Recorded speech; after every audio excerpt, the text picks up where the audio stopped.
गर्भावस्था के दौरान सही खान-पान लेना गर्भवती महिला के लिए काफ़ी महत्वपूर्ण होता है, क्योंकि गर्भावस्था के दौरान महिला में काफ़ी बदलाव देखने को मिलते हैं।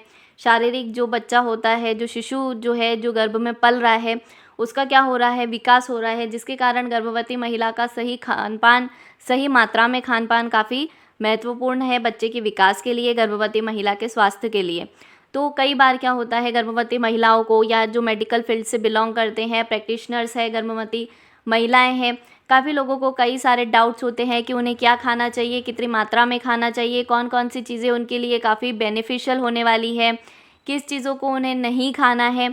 यह सारी चीज़ों में काफ़ी डाउट्स होते हैं। तो आज की इस वीडियो में हम यही सब चीज़ें देखेंगे कि कौन कौन से न्यूट्रिएंट्स होते हैं जो गर्भवती महिला के लिए, प्रेग्नेंट मदर के लिए काफ़ी ज़्यादा इम्पॉर्टेंट होते हैं, और किन किन चीज़ों को खाने से उन्हें वह एसेंशियल न्यूट्रिएंट्स जो है वो मिलेंगे, और कितनी मात्रा में उन्हें जो है उन्हें लेना है। तो इस वीडियो में हम जानेंगे, वीडियो अंत तक देखिएगा। ऐसी और इन्फॉर्मेटिव वीडियोस के लिए मेरे चैनल को सब्सक्राइब करना बिल्कुल मत भूलिएगा। तो चलिए वीडियो को शुरू करते हैं। सबसे पहले हम जानेंगे कौन कौन से न्यूट्रिएंट्स होते हैं जो कि गर्भावस्था में काफ़ी ज़्यादा इम्पॉर्टेंट होते हैं। उसमें सबसे पहला है फॉलिक एसिड, दूसरा है हमारा प्रोटीन, तीसरा है कैल्शियम और चौथा है आयरन। यह चारों जो एलिमेंट्स है, ये जो चारों न्यूट्रिएंट्स है, ये काफ़ी एसेंशियल होते हैं प्रेगनेंसी में मदर और बेबी की ग्रोथ और डेवलपमेंट के लिए।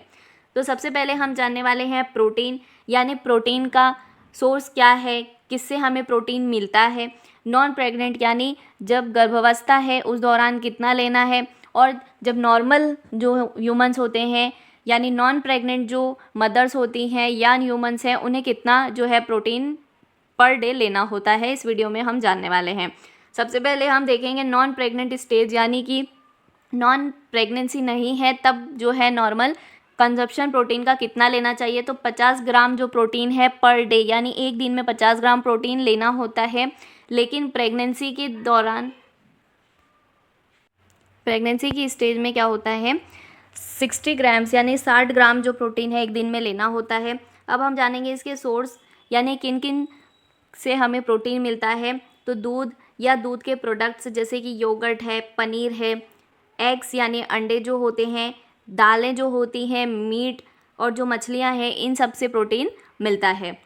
अगला है कैल्शियम, यानी कैल्शियम जो है वो कितना लेना है। तो कैल्शियम बच्चे की हड्डियों को जो ग्रोथ करने के लिए काफ़ी इम्पॉर्टेंट होता है।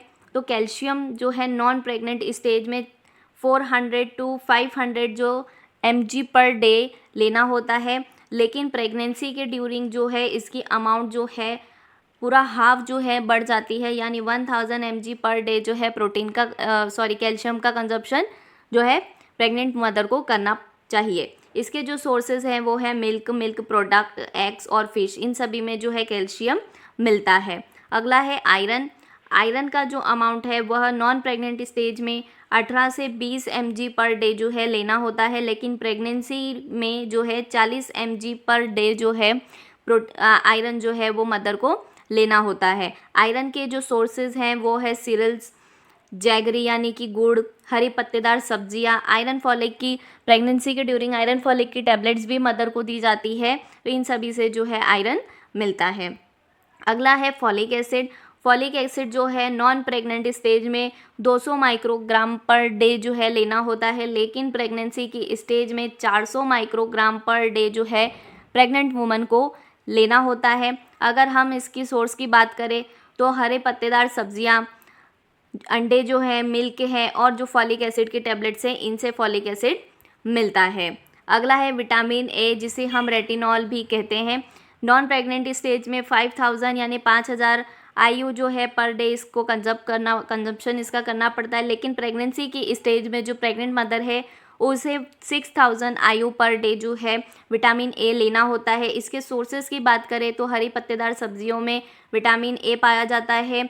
येलो फ्रूट यानी जो पीले फल होते हैं उसमें विटामिन ए होता है।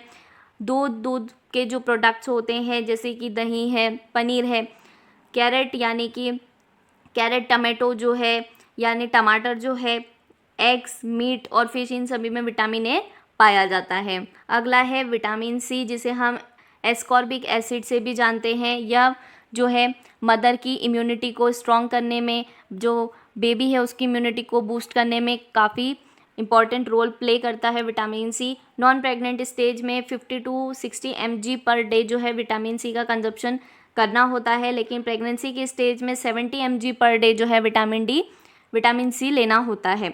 इसके अगर हम सोर्सेज की बात करें तो जो खट्टे फल होते हैं उसके अंदर विटामिन सी पाया जाता है, जैसे कि आंवला है, गुआवा है, ऑरेंज है, लेमन है, पाइनएप्पल है, मैंगो है, इन सभी में विटामिन सी होता है। सबसे रिचेस्ट सोर्स अगर हम माने तो आंवला जो है सबसे रिच सोर्स है विटामिन सी का।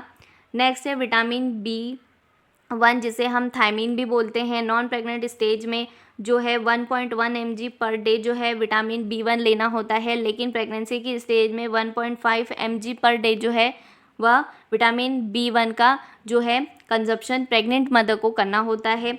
सोर्सेज की बात करें तो सीरियल्स है, ग्रेन्स है, यानी जो दालें हैं उसके अंदर जो है विटामिन B1 मिलता है। नट्स जो है, दूध और यॉक जो होता है यानी अंडे के अंदर जो पीला भाग होता है उसमें विटामिन B1 पाया जाता है। अगला है हमारा विटामिन B2 जिसे हम राइबोफ्लेविन कहते हैं। नॉन प्रेग्नेंट स्टेज में 1.1 mg पर डे जो है इसका कंजम्पशन करना होता है। प्रेगनेंसी की स्टेज की बात करें तो 1.5 mg पर डे जो है विटामिन B1 लेना होता है। सोर्स की बात करें कि किस में मिलता है तो एग्स है, लीवर, किडनी जो होते हैं उसके अंदर, मिल्क, मीट, फिश, इन सभी के अंदर जो है विटामिन B2 मिलता है। विटामिन B12 की बात करें जिसे हम साइनोकैबिलामाइन बोलते हैं। इसके अंदर हम देखें तो नॉन प्रेग्नेंट स्टेज में 2 माइक्रोग्राम पर डे जो है इसे लेना होता है, लेकिन प्रेगनेंसी की स्टेज में भी जो है इसका कंजप्शन सेम होता है, 2 माइक्रोग्राम पर डे ही इसका जो है कंजप्शन करना होता है। सोर्स की बात करें तो जो मीट होता है, लीवर है, किडनी है, फिश है, एग्स है, इसके अंदर विटामिन B12 काफ़ी मात्रा में पाया जाता है। अगला जो है हमारा विटामिन D है। विटामिन D जो है नॉन प्रेग्नेंट स्टेज में 200 IU पर डे लेना होता है, लेकिन प्रेगनेंसी की स्टेज में 400 IU जो है यानी इस डबल जो है विटामिन D लेना होता है। इसका बेस्टेस्ट जो सोर्स होता है वो सनलाइट होता है, लेकिन some amount of vitamin D milk और मिल्क प्रोडक्ट्स में भी होता है।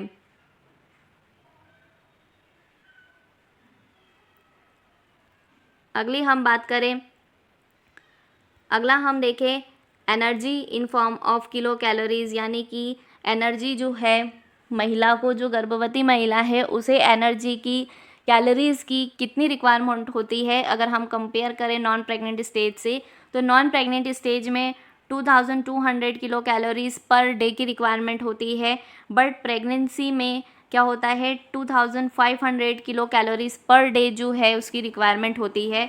अब जो कैलोरीज़ है, जो एनर्जीज़ है वो हमें किससे मिलती है तो कार्बोहाइड्रेट से मिलती है, जिसका सोर्स है सीरियल्स, मिलेट, जो दालें हैं, ड्राई फ्रूट्स हैं, शुगर कैन है, इन सभी से जो है कार्बोहाइड्रेट मिलता है। प्रोटीन की बात करें तो दूध के जो प्रोडक्ट्स होते हैं, दाल, अंडा, मीट, फिश, ये सब हैं, इसमें प्रोटीन की मात्रा काफ़ी होती है। और फैट्स की बात करें तो milk product, mills, oil seeds, यानी कि जो ऑयल की सीड्स होती हैं, ड्राई फ्रूट्स होते हैं, मीट होता है, फिश होता है, इन सभी से फैट्स भी हमें मिलते हैं, जिससे क्या होता है कैलोरीज मिलती है। मुझे उम्मीद है आपको वीडियो पसंद आया होगा। ऐसी और वीडियोस के लिए चैनल को सब्सक्राइब करिएगा। वीडियो पसंद आया तो वीडियो को लाइक करना बिल्कुल मत भूलिएगा। Thank you.